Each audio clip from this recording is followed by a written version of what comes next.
मणिपुर के एक छोटे से गांव में जहां सलीम अपनी बेगम रुखसाना और 8 साल की बेटी जीनत के साथ रहा करता था। सलीम गांव में ही एक ढाबे पर खाना बनाने का काम करता था।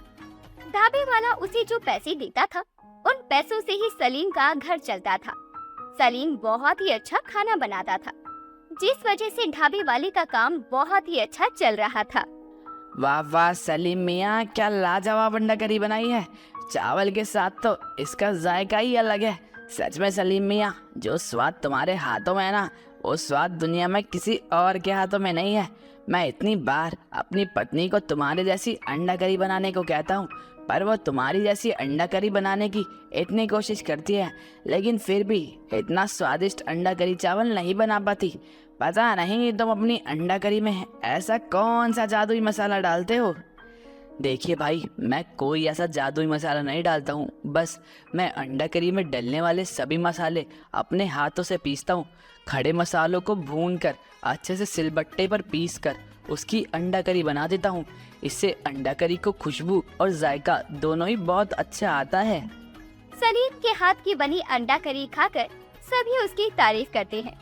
शाम को सभी के चले जाने के बाद सलीम अपने मालिक किशोर से अपनी पगार मांगता है और उसका मालिक उसे 5,000 रुपए देते हुए बोलता है। हाँ, ये ले तेरी इस महीने की पगार। क्या सिर्फ 5,000 रुपये? मालिक, ये तो बहुत कम है। आपने तो कहा था कि इस महीने से आप मुझे 8,000 रुपये देंगे। आपने तो मेरी पगार बढ़ाई ही नहीं मालिक। हाँ, अरे वो तो मैंने तुझे अगले महीने के लिए कहा था। अभी मेरे पास इतने पैसे नहीं हैं। वैसे भी तू यहाँ पर सिर्फ अंडा करी तो बनाता है, कौन सा कुछ खास काम कर रहा है इधर।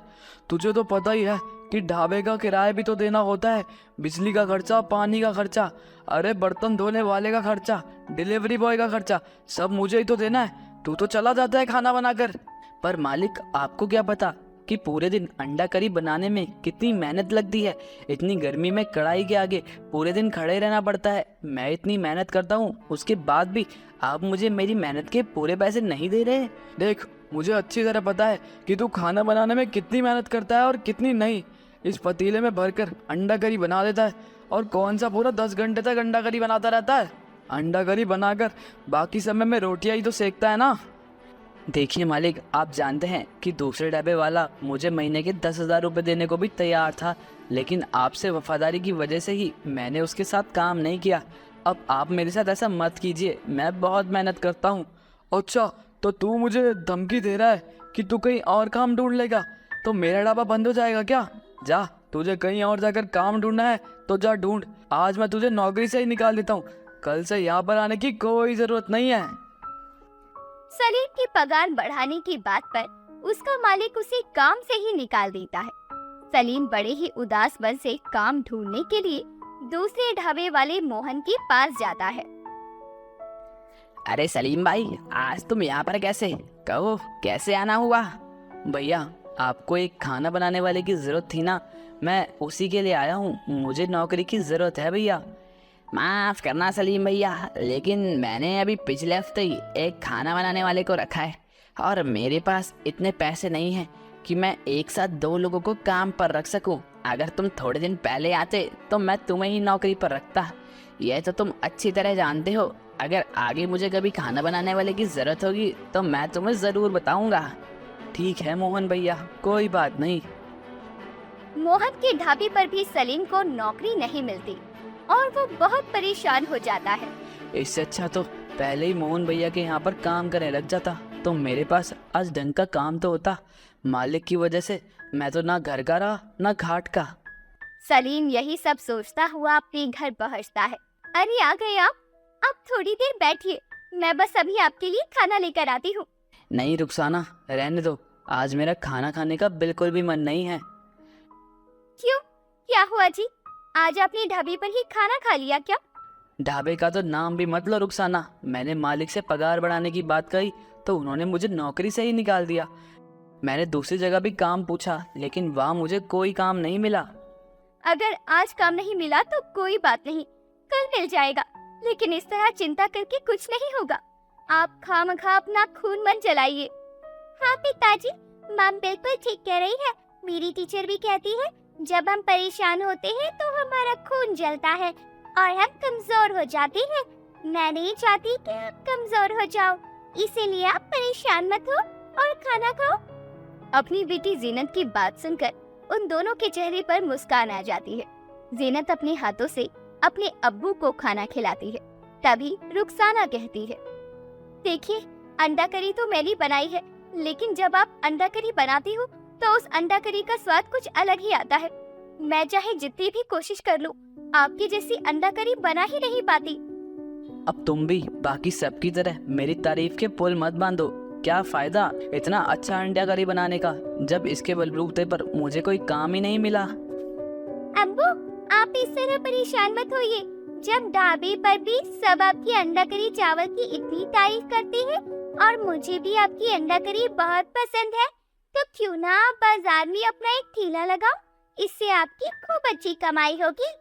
बात तो जीनत की बिल्कुल सही है जी। जब आप खड़े मसालों में अंडा करी बनाते हो तो उसका स्वाद तो और भी लाजवाब होता है। आप बाजार में अंडा करी का ठेला खोल लो। सच कहती हूँ, बहुत ही जोरदार चलेगा। मेरे पास कुछ गहने हैं और पैसे भी हैं जो मैंने पूरे वक्त के लिए जोड़ कर रखे थे, अब वो काम आएंगे।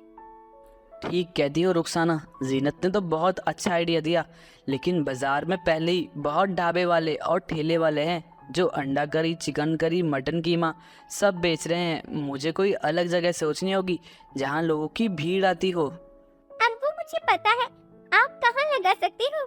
अब्बू, याद है जब हम अपने गांव के रेलवे स्टेशन पर गए थे तो वहाँ खाने की कितनी सारी स्टॉल लगी थी और कोई भी अच्छा खाना नहीं खिला रहा था।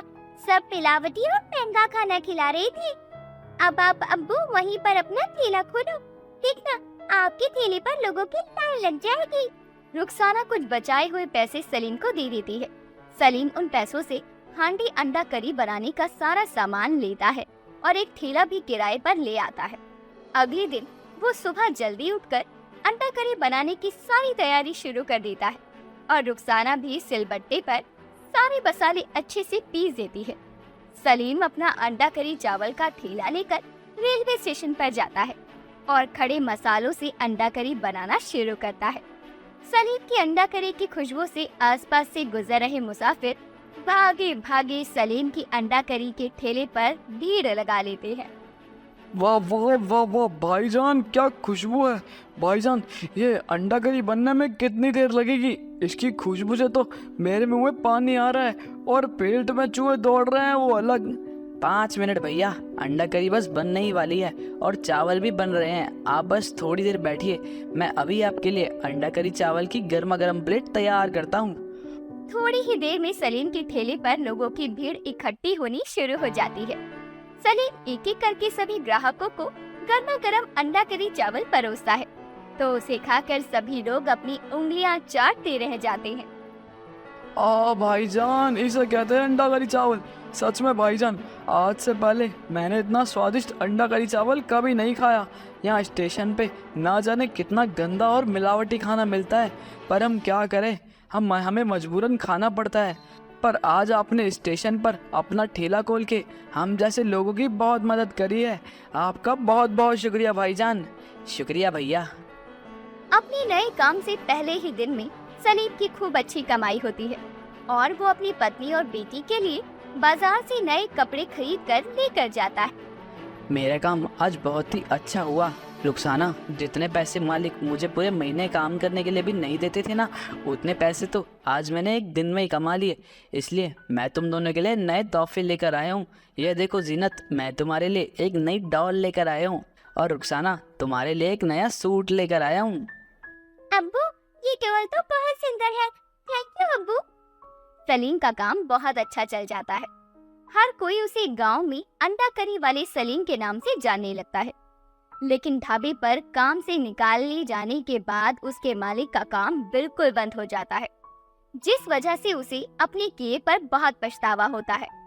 तो वो एक दिन सलीम के पास वापस रेलवे स्टेशन पर जाता है, जहाँ इतनी भीड़ देखकर वो चौंक जाता है। अरे सलीम, तुमने तो बहुत तरक्की कर ली भाई। इतने ग्राहकों की भीड़ तो आज तक मेरे ढाबे पे नहीं लगी। मुझसे बहुत बड़ी गलती हो गई सलीम कि मैंने तुम्हें काम से निकाल दिया। तुम्हारे जाने के बाद तो मेरा ढाबा बंद ही हो गया है। मुझे माफ़ कर दो सलीम। क्या तुम मेरे ढाबे पर दोबारा अंडा करी बना सकते हो?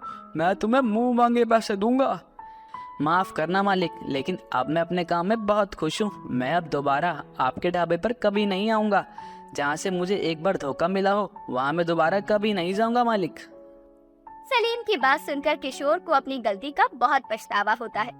वो अपना चेहरा नीचा करके वहाँ से चुपचाप चला जाता है।